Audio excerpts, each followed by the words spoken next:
परमेश्वर का वचन इस प्रकार से कहता है, जो कोई इस व्यभिचारी और पापी जाति के बीच मुझसे और मेरी बातों से लजाएगा, मनुष्य का पुत्र भी जब वह पवित्र दूतों के साथ अपने पिता की महिमा सहित आएगा, तब उससे भी लजाएगा। मरकुस 8 अध्याय उसका 38 वचन। और ऐसा भी लिखा है कि छल के तराजू से यहोवा को घृणा आती है, परंतु वह पूरे बटखरे से प्रसन्न होता है। सीधे लोग अपनी खराई से अगुवाई पाते हैं, परंतु विश्वासघाती अपने कपट से विनाश होते हैं।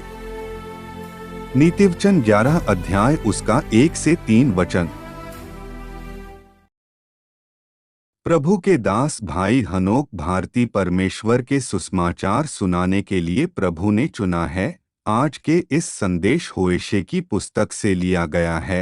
इस वचन को सुने और आशीष पाए। जय मसीह की। यीशु आपसे बात करना चाहते हैं। आज का हमारा विषय है, आज का हमारा संदेश है, जो प्रभु में जीवन नहीं जीते वे एक व्यभिचारी व्यक्ति के समान है। पर कैसे? जब इजरायली लोग प्रभु से दूर जाने लगे थे, तब परमेश्वर ने उनके सामने एक ऐसा उदाहरण रखा कि वे समझे कि परमेश्वर पिता कभी अपने लोग को भूलते नहीं हैं, बल्कि इजराइल के लोगों ने परमेश्वर को छोड़कर दूर भाग गए। यह बात उस समय की है जब इजरायली लोग यहोवा परमेश्वर को भूल गए थे और पराये देवता के पीछे चलते थे। एक सवाल मेरे माइंड में आता है, पर क्यों परमेश्वर ने अपने भविष्यवक्ताओं में से एक को वेश्या से विवाह करने की आज्ञा क्यों देगा? इस अनैतिक कार्य की आज्ञा देकर परमेश्वर इजराइल के बासिंदों को क्या सबक देना चाहता था? कौन सा लेसन परमेश्वर सिखाना चाहता था? यह प्रश्न होशे की पुस्तक के पन्नों में उठाया गया है और उत्तर दिया गया है। यह पुस्तक एक विश्वासघाती लोगों के लिए यहोवा के अटूट प्रेम का वर्णन करती है। एक स्तर पर यह एक आदमी और उसके परेशान विवाह की कहानी है, लेकिन उच्च स्तर पर यह परमेश्वर के अपने पुराने वाचा के लोग इजरायली के साथ के संबंध की कहानी है। जब आप होशे की पुस्तक उसका 1 अध्याय उसका 2 वचन से जब आगे पढ़ेंगे तो वहां पर इस प्रकार से लिखा हुआ है, जब यहोवा ने होशे के द्वारा पहले बातें की, तब उसने होशे से यह कहा, जाकर एक वेश्या को अपनी पत्नी बना ले और उसके कुकर्म के लड़के वालों को अपने लड़के बाले कर ले, क्योंकि यह देश यहोवा के पीछे चलना छोड़कर वेश्या का सा काम करता है। इंग्लिश में इस प्रकार से लिखा हुआ है, When Yahweh spoke at first by Hosea, Yahweh said to Hosea, go and take for yourself a wife of prostitution, a children of unfaithfulness, for the land commits great adultery and forsaking Yahweh। क्यों परमेश्वर ने ऐसा करने को कहा? होशे इन 12 पुस्तकों में से पहली पुस्तक है जो पुराने नियम को बंद करती है, जिनमें आमतौर से मामूली भविष्यवक्ता कहा जाता है। इंग्लिश में इसे माइनर प्रॉफिट कहते हैं, पर इनकी शिक्षा माइनर नहीं है, छोटी नहीं है, मामूली नहीं है, बल्कि बहुत बड़ा भेद छिपा है। प्रभु आपको भविष्यवक्ता होशे की पुस्तक से कुछ बात सिखाना चाहते हैं कि इजरायली अपने आप को धोखा दे रहे थे। इजराइल के बासिंदे प्रभु को छोड़कर अपनी मनमानी कर रहे थे। वे लोग दूसरे देवता के पीछे जाते जैसे कोई वेश्या व्यभिचार करती है। वैसे ही यदि आप प्रभु के साथ बने नहीं रहेंगे तो आप भी एक वेश्या के समान हैं जिसका कोई पति नहीं है।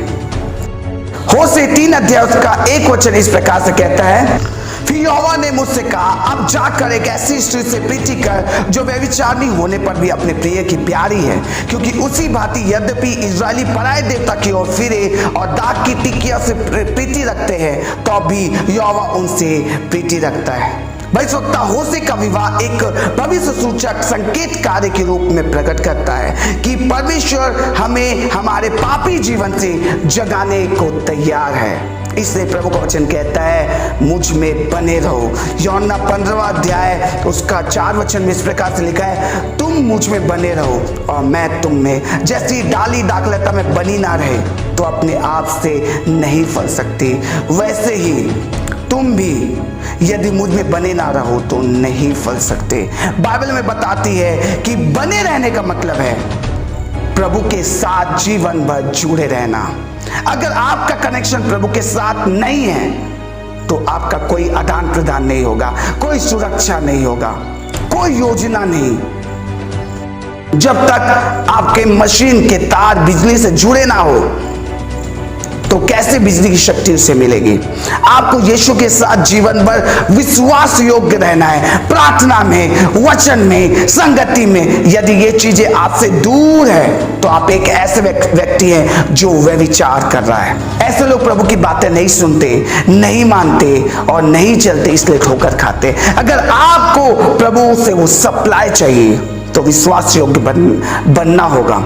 जैसे इजरायली परमेश्वर को धोखा दे रहे थे, आज कहीं हम भी प्रभु पिता को धोखा तो नहीं दे, कहीं हम भी परमेश्वर पिता को धोखा नहीं दे रहे हैं, कहीं हम भी चर्च दिखाने के लिए तो नहीं जा रहे हैं। आज परमेश्वर से किया हुआ हर एक वादा कि हम रोज दुआ करेंगे, रोज बाइबल पढ़ेंगे और गलत कामों से दूर रहेंगे, व्यभिचार के कामों से दूर रहेंगे, ये सारे वादे कर कहीं हम परमेश्वर पिता को धोखा तो नहीं दे रहे हैं। परमेश्वर का वचन कहता है कि जो डाली दाखलता में बनी ना रहे, जुड़ी ना रहे तो अपने आप से फल नहीं ला सकती।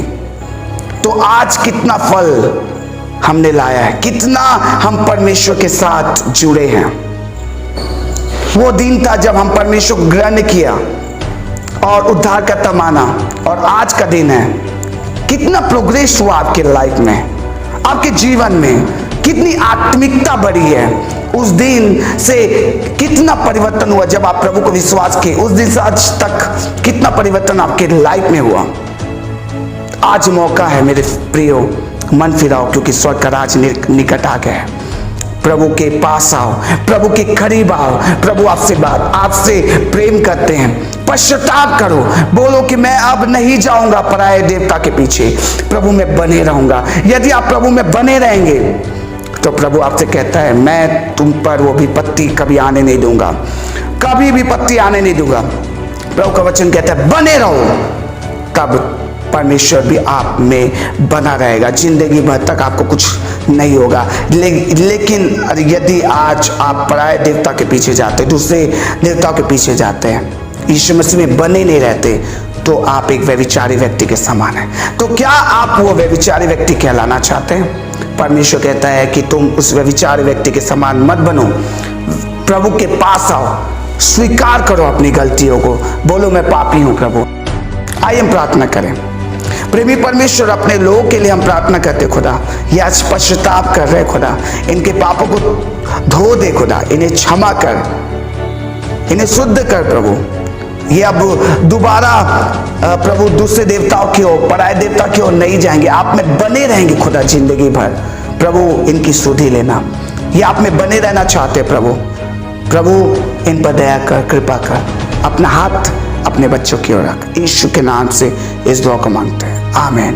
प्रभु आप सबको ब्लेस करे। God bless you.